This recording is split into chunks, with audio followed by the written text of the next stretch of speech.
How you doing? My name is Ramon Henry, and congratulations, you've all made it to the sixth grade.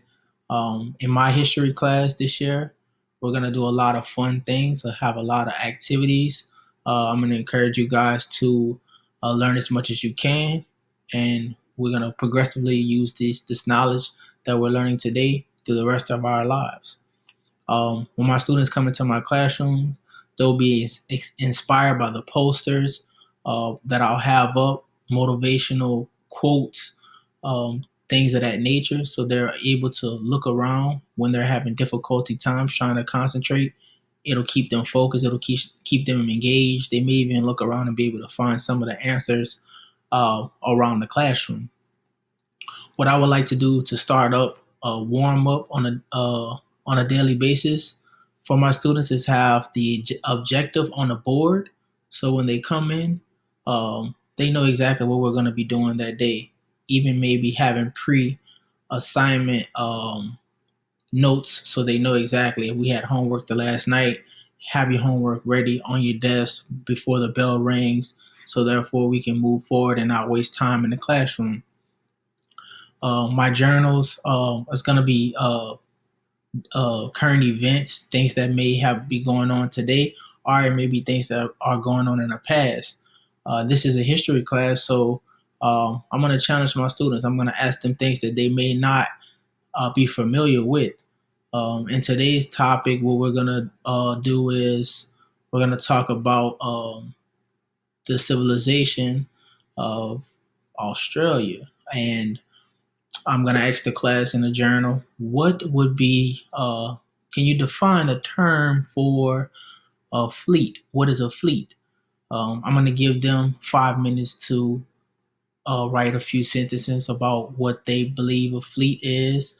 I'll give them an opportunity to then discuss it with their classmates, and then whoever raises their hand has the answer and is willing to come forward so that we can work on communication skills can come forward to the classroom and explain. Um, Say a student comes up and they have the answer. A fleet is a number of warships, um, three from 3 to 100, that are commanded by one person, usually military. Um, And then we'll start our assignment for today. After everyone picks up their work, we're going to pull out our notebooks, and I'll have a PowerPoint presentation in the classroom, or as such as now we're doing videos. So I will have them engage and raise their hand, and have them all attend, showing their attention. If they have questions, wait a little bit till I stop so they can ask me a question. So therefore, everyone is paying attention and is receiving the information. Right now, we're going to talk about colonial Australia.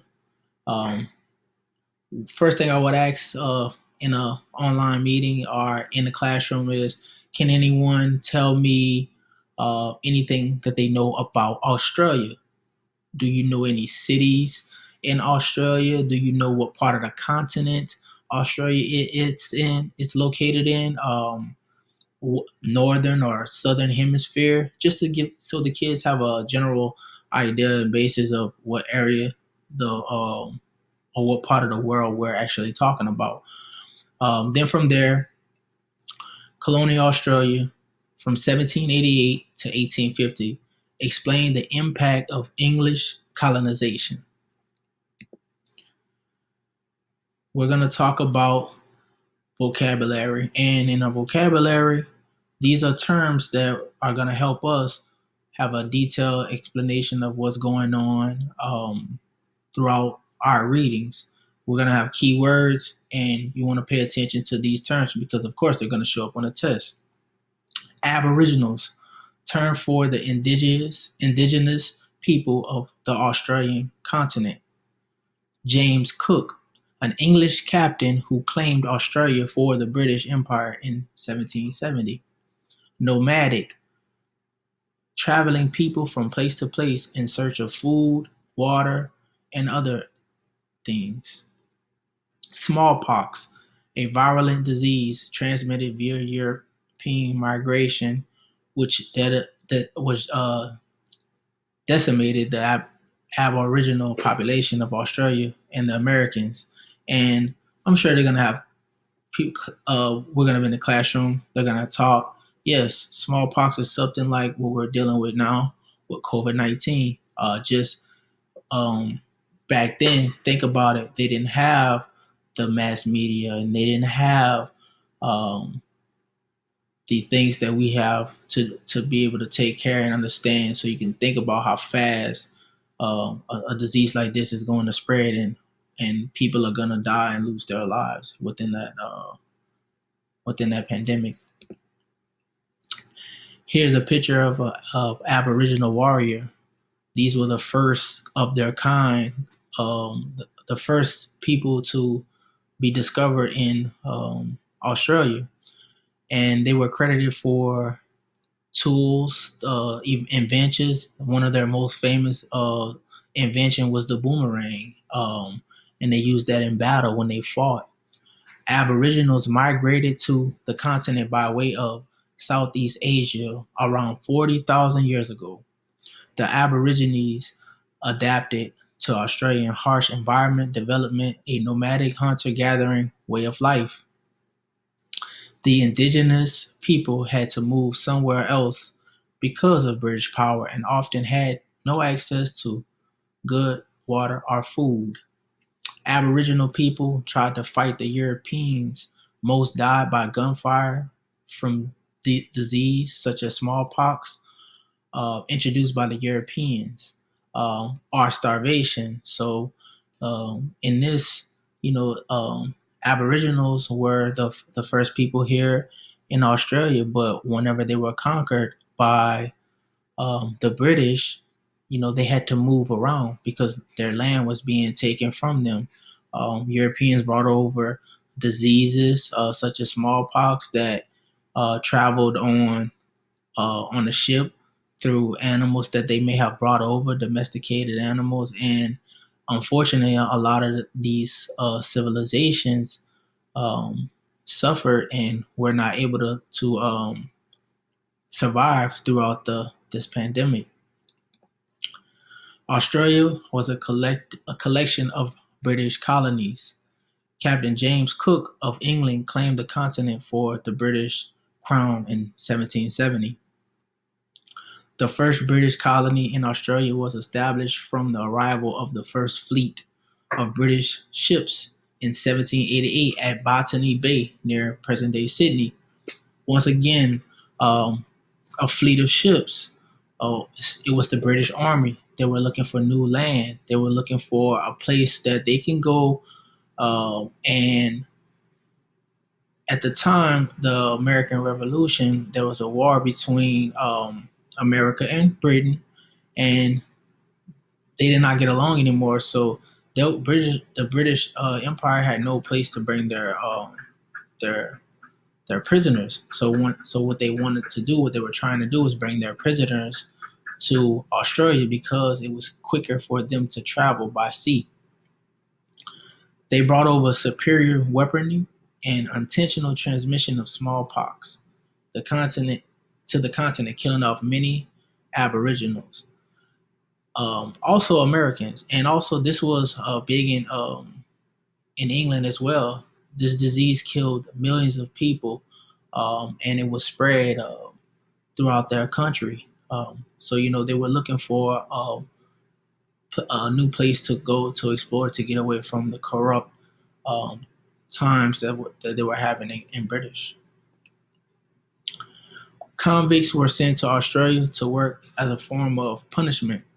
The work depended on the crimes the convicts had committed. These were known as convict settlements or penal servitude.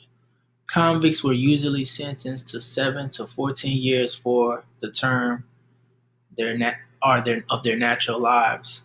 Convicts with special skills such as leather work, blacksmithing, or carpentry were tasked with building the colonies.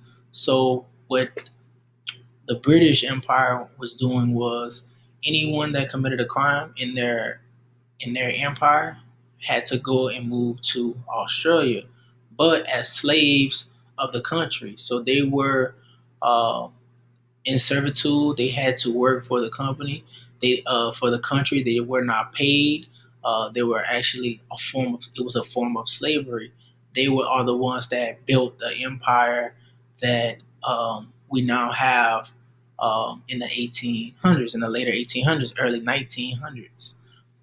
Here's a photo of you see British guys working in the yard building homes, and there's the picture of the fleet in the background, just to show you, how things were starting off in this new development. Free settlers were usually faring men who remained in Australia at the end of their contracts. So after 7 years or so of someone has served their time, they were able to stay in the country. More than often, they were given land, and by them given land, they were also given slaves who had to work for their masters and do whatever their masters asked of them. The early years of the colonial Australia were very difficult. Settlers had little to no understanding of the environment. Again, the weather in Australia is a lot different from what it is in Britain. Their their summers are different. I believe the summers in Australia begin in December till March, and then their winters are from March um, to November. Um, and they were not familiar with the land, climate, plants, or animals. They also angered the local people by destroying their traditional lands. Um, they didn't know how to resource um, the land that they were living in, and they were getting rid of a lot of the the animals that the people harvest on throughout the time to build houses and things like that in areas that were not yet civilized. The discovery of gold in Australia started the gold rush and brought many immigrants to Australia from the British Isles, continental Europe, North America, China, Italy. These were some of the people that came into Australia after there was a gold rush. People were looking for ways to make money and provide a living for their families. So when this new land conquered by the British was, sought after for gold, this brought a lot of people over to, figure out what they can do um, to get in on this because it was lucrative. It's a natural source and it's resourceful. So people were doing what they could. And in the photo here, we have Chinese people who came from China to Australia so that they can find gold. And as of today, they are still heavily populated. I believe the Asian community is very popular in Australia. And to wrap things up, I would like to give you guys a pop quiz just to find out, just to see at the end of the day, recollect everything and see what my class has been learning. I want to keep it fun. I want to keep it engaged. So um, I know it's the first day of us learning this material, but instead of having my students going home forgetting the material and then me having to reteach it, I can actually give them a pop quiz at the end of the class so they know I need to be paying attention. I need to be engaged with Mr. Henry is talking about because today he may ask us questions on the subject. So I need to be taking notes. I need to make sure that if I take notes, these answers may reappear on the test. So I'll do a pop quiz. And question number one, what does the word indigenous mean? Um, I will also give points again to my students who can answer these questions correctly. And these points may be something that I reward them with in the classroom for their behavior. I'll have a bulletin board with students' points, most points at the end of the month. You know, they'll be rewarded on something. They may count as bonus points for certain tests, for quizzes, or things like that. So, what does the word indigenous mean? These were the first people in Australia. So if their answer is similar or close to what indigenous means, being some of the first people are Aboriginals, that is correct, and you will be rewarded a point. Who is Captain James Cook? I'll give them time to answer. James Cook was a naval captain and explorer of Great Britain. He also was claimed Australia for the British Empire.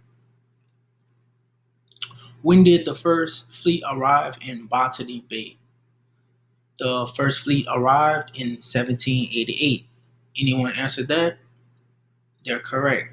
And just also, what I may do is I'll give a point to each person that has one right. But if you get all right, you may get like a bonus of 10 points or something like that, just to make sure that we're fully engaged, that I'm getting the most out of all of my students, to making it fun so they can compete. You know, I may I may have several students in the classroom who are all very bright, and they want to compete against each other to see who can have the most points at the end of the year or at the end of the month, wanting to get that prize, whatever that prize may be. Next question, fourth question. What happened to the Aboriginal people? Um, these people, they either died of smallpox, were shot by the British, killed off by the British for trying to fight back to gain their land. They did not want to be conquered by Britain, and some starved because of that fight against the British. And last but not least, who came over during the gold rush? And this is going to, like, a question like this is going to be several others, but if you can name three, then you'll get credit for this. And the British Isles, America, French, Italian, and Chinese. All of these countries, all of these people came over during the gold rush, and this is what made Australia more popular. It made it urbanized. Um, there was enough work for everyone to come here to this country, and you know that'll be all. That's the lesson for today, and I hope that you guys have learned as much as I did in this interview, and I appreciate your time, and I thank you very much for the opportunity.